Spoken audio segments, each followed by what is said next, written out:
Oh, well, good evening. This is Crash Talk. I'm Mike Harbor, your host. And in the middle of June, got a fire in the fireplace. It's kind of chilly. So thought I'd get the fire going, get ready for the show. I'm glad that you're here with me. Let me do a couple little adjustments here. We've already had technical difficulties this evening. Seems like par for the course for me, but hey, whatever. We just, we'll make it happen. So, let me give the disclaimer. Oh, first thing, hey, I'm a new dad. Yeah.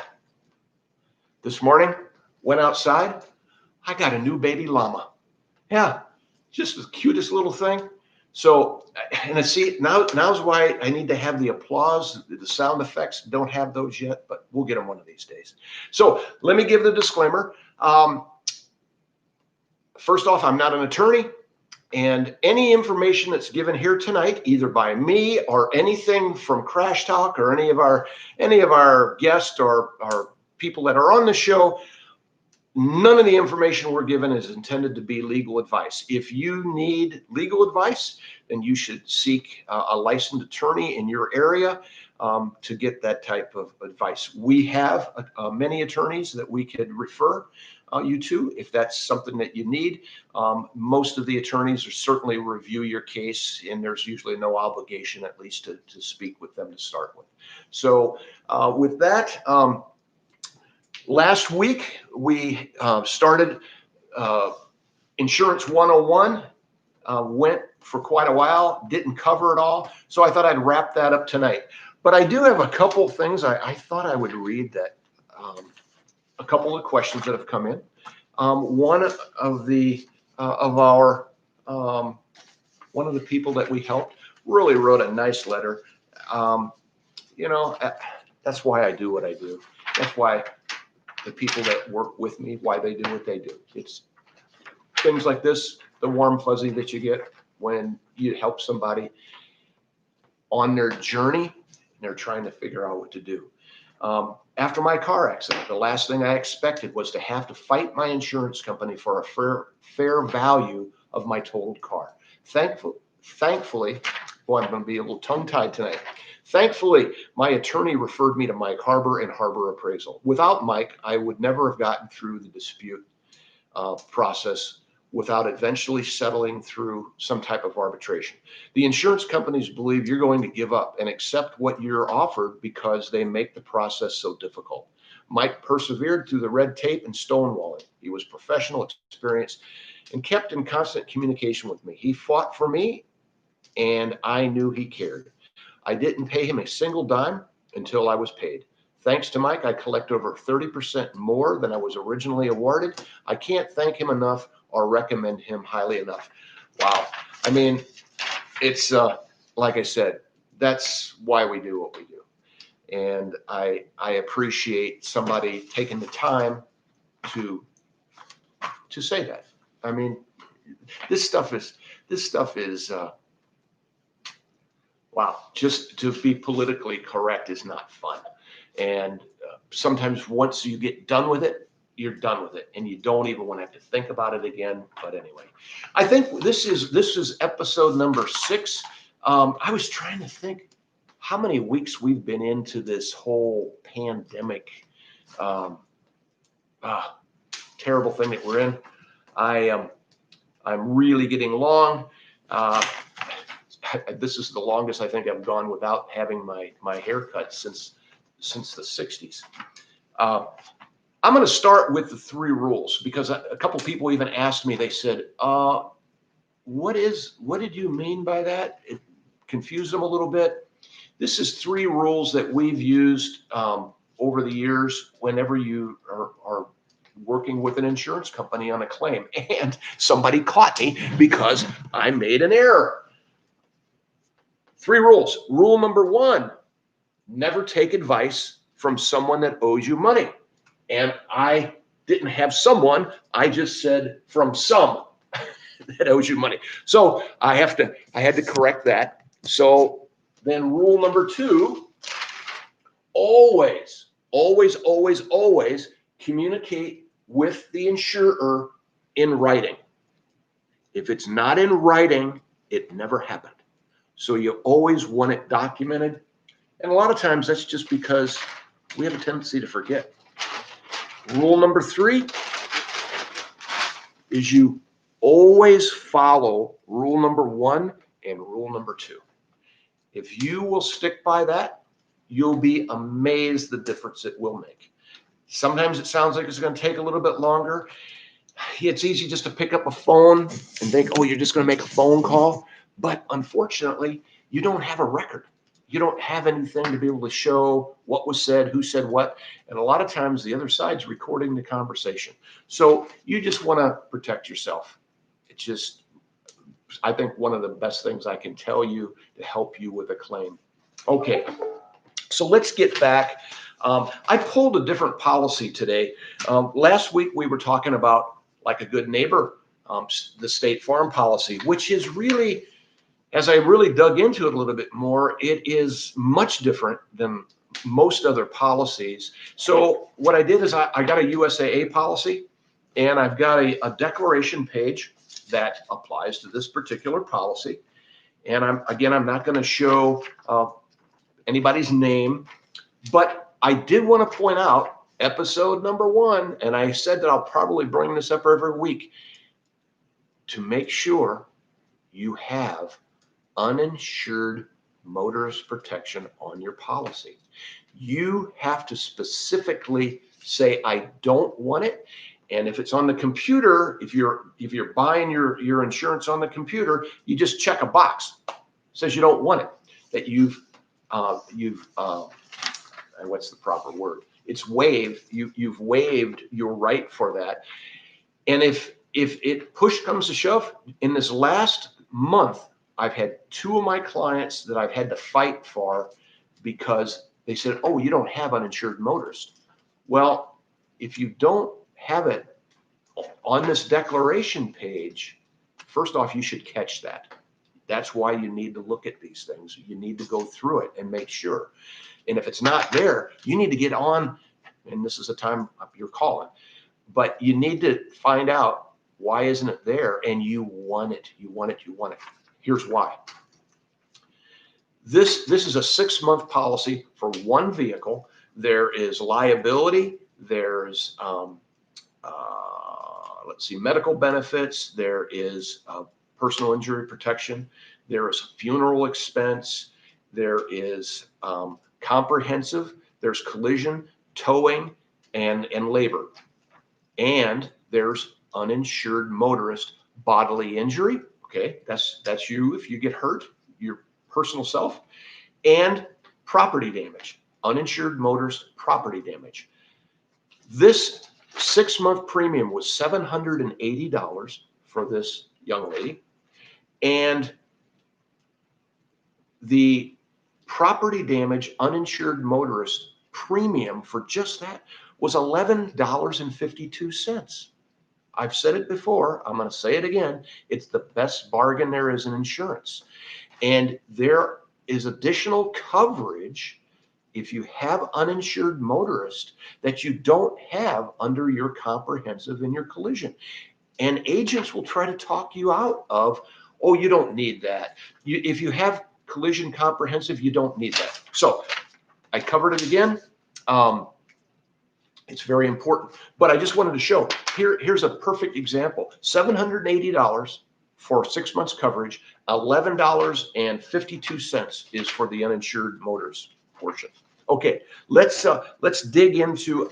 Last week we talked about the liability, the different areas of the coverage. I kind of likened it to going to the store and you get your bag and you start filling it with all the goodies. Well, that's what an insurance policy is. You get to pick what you want, what you're going to pay for, just like I showed you on this declaration page. Now, it refers to them as Part A, liability. The physical damage to your vehicle, the collision comprehensive, is known as Part D on this declaration page. So we go to the policy. Now, the policy is what you only get when you initially buy the insurance. You don't get this every year. Some of the insurance companies now just have it online. They don't even send it to you anymore. But it's a good idea to print yourself a copy and at least look at a couple of the things, because this one, I'm going to show you a few areas in here that people don't know what happens until you have an accident. That's not the time to find out you don't have the right kind of coverage. So it starts out, the physical damage. Here's Part D. Just it refers back to the declaration page. So Part D, physical damage, and then it goes into definitions, talks about actual cash value. Actual cash value is the value of a property. Homeowners policies can be an actual cash value policy. Usually homeowners policies are what's called a replacement cost policy. It's what does it cost to replace it? Actual cash value is the value at the time of the loss. So that accounts for depreciation. Most auto policies are actual cash value policies. So at the time of the loss, it has to be determined what is that value.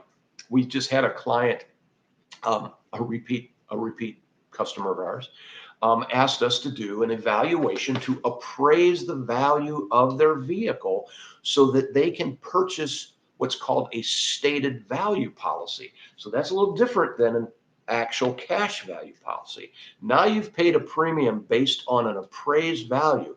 People would normally do that if they have a collector car or a classic. It's hard to determine what is it worth. So you hire somebody that's qualified to make the determination, write a full report evaluation, you submit it to the insurance company, and you buy coverage based on that stated value. And if you have a collector car or a vehicle that you've put a lot of extra money in, you need to do that. Another one of our clients had a policy with the Good Neighbor, and there was a limit on any non-original type parts that they put on the vehicle. Some people will have fancy ground effects, or maybe a fancy paint job, flames, or who knows what. Or they might put additional engine work or something to make it a little bit more of a performance vehicle. That's not covered unless you have it added to your policy. We'll get into that because that's a little bit in here. So the first thing it talks about, it goes into definitions. And then there's a section here, it says repair. And this is important too, because it says repair means restoring the damaged property to its pre-loss condition. Operational safety, function, and appearance. What's missing there? What is missing in that statement? Repair means restoring the damaged property to its pre-loss operational, safety, function, and appearance. Kind of a very important word, value. The repair does not restore the vehicle to its value, to its pre-loss value. That is what people know is known as diminished value. So right there, when they're talking about the repair, they're specifically saying that it's for the operational safety, the function, and appearance, pre-loss condition. Now, this is a little bit of a play on words, and I'm not giving you legal advice, but it leaves out value. And in the next section down, it specifically says repair does not require a return to pre-loss market value of the property. So USAA will not pay diminished value, the lost value to your vehicle, but what they will pay for is to return your vehicle to its operational safety, function, and appearance. So if you have an accident and it's your fault, and the repair puts it back as close as humanly possible to its pre-loss condition, but it doesn't restore its value. So if you have to make a claim with your own insurance company and the person that hit you didn't have insurance and you have uninsured coverage, remember we just talked about it, then you do have coverage for its loss value. But just under collision comprehensive, it's not covered. But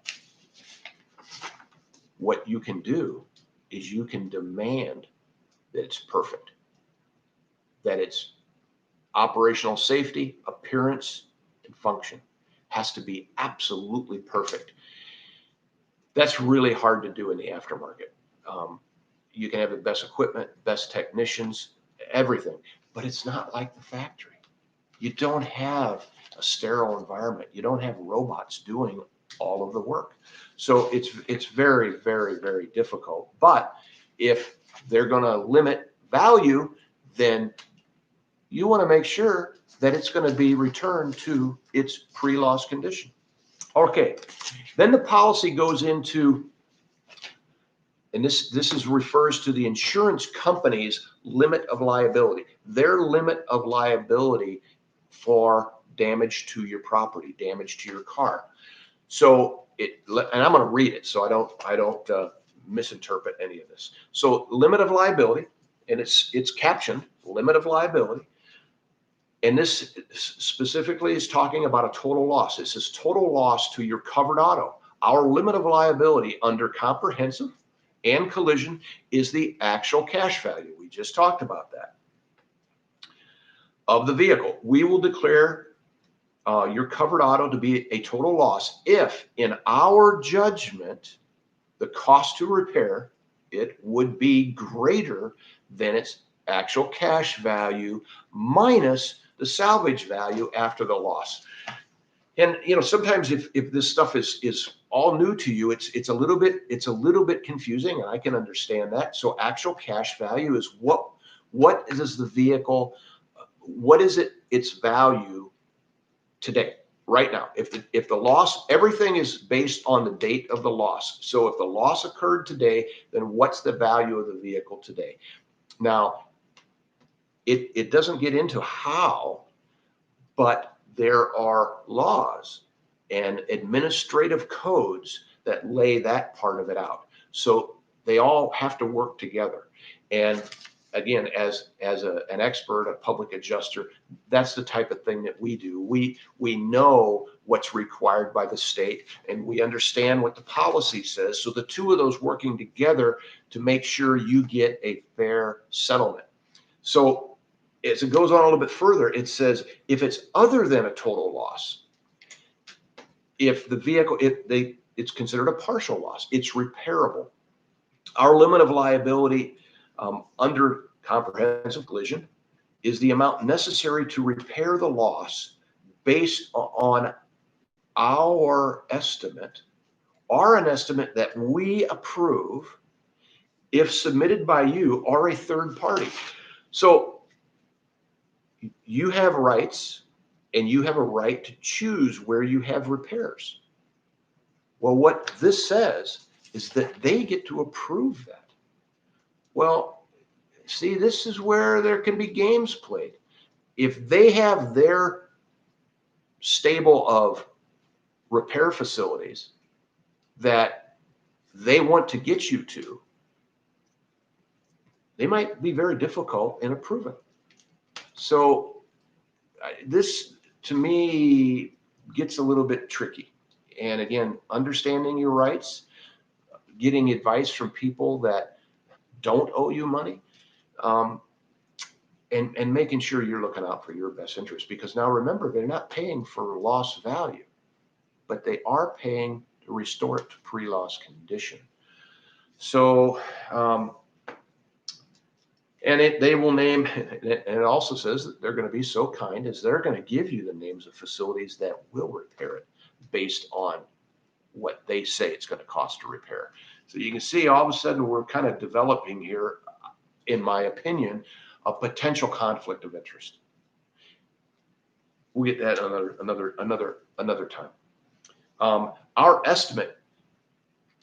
estimate may specify used, rebuilt, remanufactured, or non-original equipment manufactured parts. The term is OEM, original equipment manufactured parts. If you've got a Chevrolet you don't want a Taiwanese fender.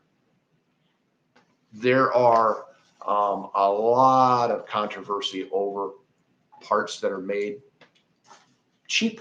That's what they're for. They're to save money. And there's a time and place for that. But if you've got a claim and you've paid for insurance, my opinion is your expectation, I would be willing to bet, is that you thought if you're going to have an accident and they would be putting all Chevy parts on your Chevy, not Taiwanese parts.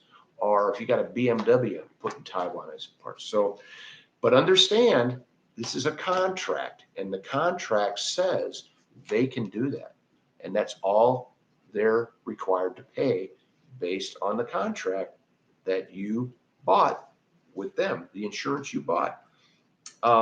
You may request that damaged parts are replaced with original equipment parts. You will be responsible for the difference in cost. So understand. Okay, the next part of this is payment for loss. So we talked about their limit. So they were limiting. First, they talked about what's covered. Now they're talked about the limit, what the actual cash value, and they can use imitation parts, used parts, parts out of a junkyard. And again, there's a time and a place for that, but is that what you thought you bought? All right, payment of loss. This is a really interesting section because, and I'm going to give you a tip here how to protect yourself, because it says payment of loss. We may pay for a loss in money, comma, or repair or replace the damaged or stolen property. Let me say that again. We may pay the loss in money or repair or replace. This gets twisted. When it says pay for money or pay for the loss in money, that's how insurance claims are handled nowadays. They pay in money. It says we may pay the loss in money or repair. You're going to have your vehicle repaired, but that's not how the insurance company is managing your claim. They are not repairing it. They are paying in money, and they want to pay as little as possible. For them to repair under this paragraph, they have to take your vehicle from you with your permission, and they take it, assume the liability for the repair, and they have it repaired, and then they give it back to you. You have a deductible to pay, just as you do when they pay in money. The difference is the insurance company takes control. They can do, at that point, they can repair it however they want. Now, it still has to be in pre-loss condition, but you see, this is where it's really confusing. They're paying your claim in money. They're not repairing your vehicle. The last section, it says they pay for the loss in money or repair or replace. I've never known of a time when they've replaced, where they've taken the vehicle and they just went and replaced it with another vehicle. That's their option. They get to decide how they're going to make the payment of loss. Like I said, they pay in money. They don't repair. Now, when they start trying to tell you that they're not going to pay the amount of your estimate, or you must go here, or you must go there, at that point, and we've got a document that to protect yourself, that you can send to the insurance company, and you can say, you could do this yourself, and you could say, under my policy, under my contract with you, under payment of loss, it specifically says that you're going to pay for the loss in money or repair or replace. Please tell me which option you're using. You can't do a hybrid. You can't tell me you're going to pay in money, but then you're going to tell me how it's going to be repaired. And that's the game that's played most times if you're not an educated consumer. So you can ask the insurance company in writing, under what provision under the payment of loss in my contract, are you paying my claim in money? Are you going to take it and repair it? Or are you going to replace it? Simple question. They wrote the contract. They should tell you what they're going to do. How are they settling your claim? Really very, very important. Okay, now we've just gone through, I don't know, less than a half a page on everything that has to do with coverage, limits of liability, and payment of loss. Well, now we get to exclusions, and it goes into a couple pages of exclusions. And I just want to touch on a couple, but you should read your policy and just see if you're carrying a person for hire, if you're being paid to drive somebody around, you don't have coverage. If I think this is fairly new. This is an addendum that came out. Damage due and confined to mechanical and electrical breakdown or failure, including such damage resulting from negligent servicing or repair of your vehicle. So you see,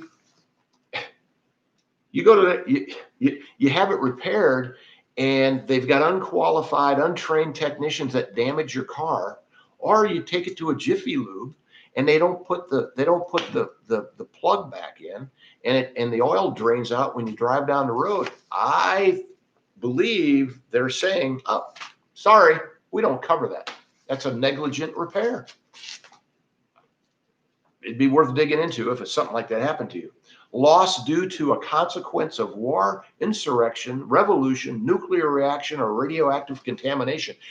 You know, this is right now with the protesting and some of the riots that are going on. I wonder, some of these cars that have been damaged, if the insurance company is going to try to come back here and say, wait a minute, insurrection, revolution, revolts, riots, different policies use different words. If it said riot, guess what? They took a hammer to your car.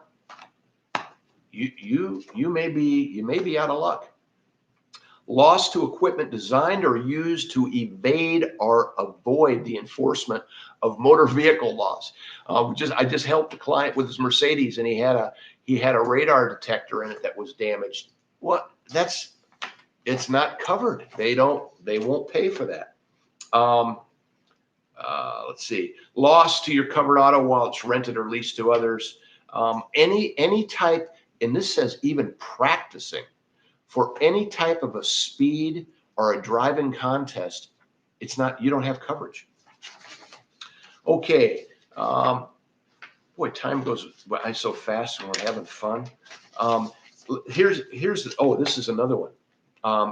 And here in the Northwest, loss caused by fungi, wet or dry rot. So if you've got a long-term leak and you develop black mold or fungus growing in your vehicle, they got an exclusion for it. Now, one of the reasons you always want to use your own insurance company, even if there's somebody else that's going to ultimately be responsible, your insurance company is going to get their money back. You can ask for your deductible to be advanced from the party that's responsible. But because this is a contract, you have provisions that you don't have with the responsible party. And one of them is called appraisal. It's just one little paragraph. It's right at the end of damage to your property. And I want to read it. The language is almost the same on all insurance policies, but a little bit of different twist. Appraisal. If we, the insurance company, and you do not agree on the amount of loss, either may demand an appraisal. In this event, each party will select a competent appraiser. The two appraisers will select an umpire. The appraisers will state separately the actual cash value and the amount of loss. Now, I've always taken exception to that because it says and actual cash value and the amount of loss. Now, because I'm not an attorney, but it appears to me that that's something in addition to the actual cash value. like loss of use, if you had anything else that was damaged. But let me just finish reading this. Just something for you to think about. The appraiser will cite separately the actual cash value and the amount of the loss. If they fail to agree, they will submit their differences to an umpire. The decision agreed to by 2 of the 3 will be binding. Each party will pay their chosen appraiser and share the expenses of the umpire equally. Neither we nor you waive any rights under the policy by agreeing to an appraisal. So, okay, let's talk about when are the times that you could use that. You're having a repair, and the insurance company starts telling the body shop, well, we don't pay for this, we don't pay for that. Yeah. And there's this big difference. I've handled many of those where the cost of repair was disputed. Well, if it costs what it cost, I mean, as long as you're not trying to repair something that has nothing to do with the accident, then they need to pay it. So that's one. If there's a difference in what the insurance company is allowing towards your loss. Now, a gentleman I just spoke with in the last couple of days, where the insurance company on an all-wheel drive vehicle, the vehicle manufacturers say you don't replace one tire on an all-wheel drive vehicle. You replace the entire set. Well, insurance companies don't like that. They don't want to replace 4 tires when there's only 1 damaged. And they'll say, well, you only have 1 damaged tire. But if the manufacturer, and in order for the vehicle to function properly and not do additional damage, they got to replace all. So that's one. Total loss claims. We are probably doing 5 or 6 total loss claims every week. We find we always review no charge. We'll review your case and tell you if you're getting a fair offer or not. And 1 out of 10, I go back to people and I tell them, you're getting a fair offer. You know, maybe you're $400 or $500, but for the most part, it's fair. The other 90% are anywhere from a couple $1,000 to, I think one of the largest was like $46,000 underpaid. We've represented several celebrities on total loss claims, Macklemore being one on his Mercedes. And we were able to get him more money, not only for his value of the vehicle, but also for what's called loss of use. Another topic for another day. But if you or the insurance company disagree on the amount of loss, then either party has the right to invoke appraisal. You can't do that with the responsible party's insurance company, but you can do that with your own. It's much cheaper than going to court. It's much faster than going to court. You want to get this done and get it behind you as quickly as possible. So, and you can accept the offer that they've made, even if it's not a fair offer. If it's underpaid, you can accept that as the uncontested amount of a claim. So you can get on with your life. They're not going to pay you any more unless you exercise your right of appraisal. And that's, again, one of the things that we do very regularly, helping people. So with that, one of the other questions I forgot that was sent in to me, it said, you're talking about all this insurance stuff, and it sounds like you're really anti-insurance. Let me clear that up. I am not. And there's many good agents, adjusters, and people working with the insurance companies. They have a job to do, and their job is to save money, to pay out as little as possible on a claim. I mean, that's their job. They just can't be giving out blank checks. They have to look out for all of their policyholders. And if you don't take the time to understand what your rights are and what you purchased, then shame on you, because they got a job to do, and that's to pay as little as possible. So if you have a disagreement, there's ways that you can do that cost effectively, efficiently, with the terms of the contract. And one of the other questions I had, it said, with all this talk about insurance, who do you recommend? who are really the good insurance companies out there? And there are few. And I have no problem, and it changes from time to time. There was a time when Safeco was one of the best insurance companies out there. I've got to say, we're not seeing they handle claims like they did a couple years ago. I would say one of the better companies here locally in the Northwest is a company called Mutual of Enumclaw. Very good company. Another is Pemco, another Northwest company. Amica is a good company. You start getting away from those and you got to be careful. And I would strongly suggest that the ones that have the big ads on TV, they're spending the money on the ads. They're not spending it on claims. So with that, I'm going to say, have a good week. I hope you got a couple good pieces of information from this.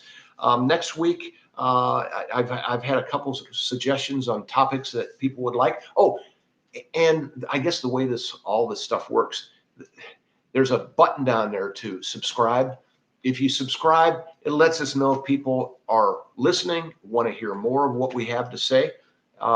It just another encouragement that we should continue on. I guess if you don't subscribe, if people aren't interested, then hey, I got other things to do too. So subscribe, send me questions, comments. You can go to CrashTalk.com. You can post questions there and they'll come to me. We also are on Facebook. You can go to Harbor Appraisal on Facebook. And we're trying to stay active in that too. At least my associates are. I have a struggle with that stuff, but hey, I'm trying to get there. So with that, hey, everybody have a good week. Hopefully the weather starts getting a little bit more like summertime and we can start enjoying this weather a little bit. So thank you very much for being here tonight and have a good week.